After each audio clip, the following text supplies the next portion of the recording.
For 3 years, in a poor and mountainous region of southern France, people stepped into the fields with the feeling that something could appear at any moment. It was not just fear of a wolf, it was worse. People spoke of a creature that attacked in broad daylight, that seemed to prefer women and children, and that left wounds far too brutal to feel like the work of an ordinary animal. But the most unsettling thing was not just the violence, it was the way it always came back. Every time they thought they had found it, it reappeared.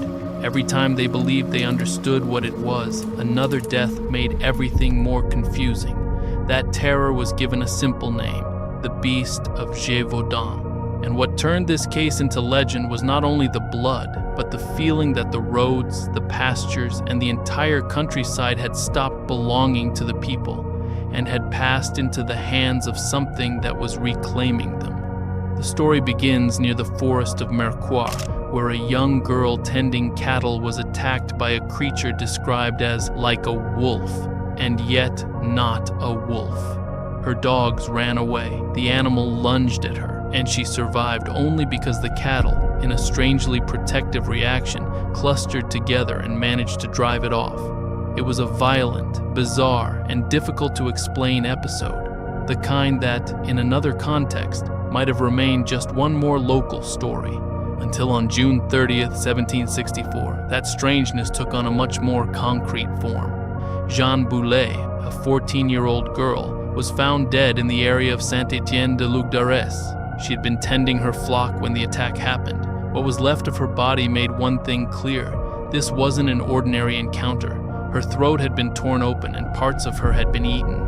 Her death marked the official beginning of a wave of attacks that, in very little time, stopped feeling like a string of rural incidents and began to feel like a persecution. Gévaudan was the perfect place for fear to spread quickly. It was a harsh region of forests, damp plateaus, scattered hamlets, and deep poverty. Children and young women often went out alone to tend sheep or cattle, armed with little more than a stick. Wolves were already part of the mental landscape of the time, but this felt different. The description spoke of an enormous animal with a broad chest, a long muzzle, reddish or brown fur, a dark stripe along its back, and an unusually long tail. But what truly unsettled people was not only its appearance, it was its behavior. It attacked in broad daylight, came close even to villages, and instead of going for livestock, seemed to choose people. Throughout the summer and autumn of 1764, the attacks multiplied. Many of the victims were girls, teenagers, or young women. Several were found with their throats and heads torn apart, and that brutality pushed the story far beyond Gévaudan itself. Newspapers began reporting on the case, especially the Courrier d'Avignon, and before long the beast had stopped being a local problem and become a national obsession.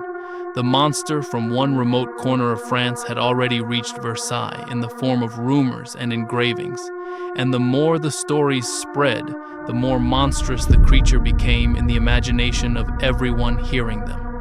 At first, local authorities tried to organize hunts, but the beast seemed to know the terrain better than anyone pursuing it. The serious chase began when the king finally intervened. First came Captain Duhamel and his dragoons, then the professional wolf hunters Denneval, father and son. The forests, the weather, the scattered nature of the attacks, and the difficulty of following clear tracks caused one hunt after another to fail. The case became humiliating for the state. Some animal or whatever it was making hunters, soldiers, and officials look powerless, while out in the countryside people kept burying the dead. One episode that changed the tone of the story took place on January 12, 1765, when Jacques Portefeuille, a 10-year-old boy, and a group of other children managed to drive the beast away by staying together and fighting back with sticks. In a story filled with helplessness, that image of children resisting became a symbol. Louis XV rewarded them, and Portefeuille was granted an education paid for by the crown. The message was clear. This was no longer just a series of rural attacks. The beast had become a matter of state, and also a battle over the narrative itself. France needed to prove that it could defeat whatever was terrorizing its own people. Then, in 1765, François Antoine arrived, the king's arquebus bearer. He was the monarchy's great hope for ending the case. He organized massive hunts, killed dozens of wolves, and in September of that year, he shot down an enormous specimen in the woods of Chazes. The animal was officially presented as the beast. It was sent to court, exhibited, and for a moment it seemed that everything was finally over. Nothing could be further from the truth. Before long, the attacks returned, and that return was devastating because it did more than feed the fear. It destroyed the most comfortable explanation. If the beast had died, then what was still killing? By that point, Gévaudan was living through more than a crisis of safety. It was living through a crisis of meaning. Some still believed it was an exceptionally large or aggressive wolf. Others spoke of several animals operating across different areas. There were also those who began to see the hand of the devil, or a divine punishment. The Bishop of Mende himself encouraged prayers and acts of penance, presenting the beast as a sign sent by God. At the same time, the press kept exaggerating its features and comparing it to mythological monsters. The attacks continued through 1766 and the first half of 1767, not with the same intensity as at the beginning, but often enough to keep alive the feeling that they had never truly caught the right creature. By then, it no longer mattered so much what the beast actually was. What mattered was that it could be anywhere, on any path between villages, in any pasture where a girl happened to be alone. And that detail matters a lot, because it explains why this case remained in French memory for so long. It was not just the body count. It was the daily terror of not knowing where the next attack would come from. The official ending came on June 19, 1767.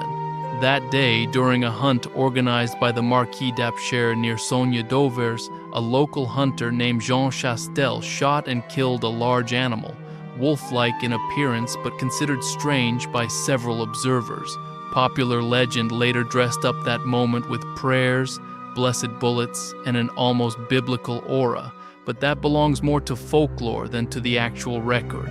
The hard fact is this: after the death of the animal killed by Chastel, the fatal attack stopped. And that is why, for so many people, that was the true beast, or at least the last of them. Even so, the case never fully closed in the imagination. The figures vary depending on the source, but people speak of more than 200 attacks and around 100 deaths, although some accounts push the number much higher.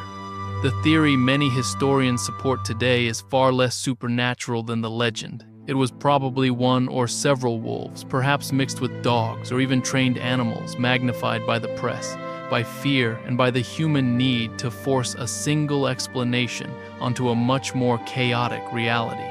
But even that rational version leaves something unsettling intact, because even if the beast was not an impossible monster, the panic it created certainly was. And for 3 full years in Gévaudan, leaving the house meant accepting that maybe you were not coming back. If you enjoyed this video, I'd really appreciate your support with a like and a subscription. I upload videos frequently, covering mysterious and disturbing cases like this, and there are many more coming. So, stay tuned.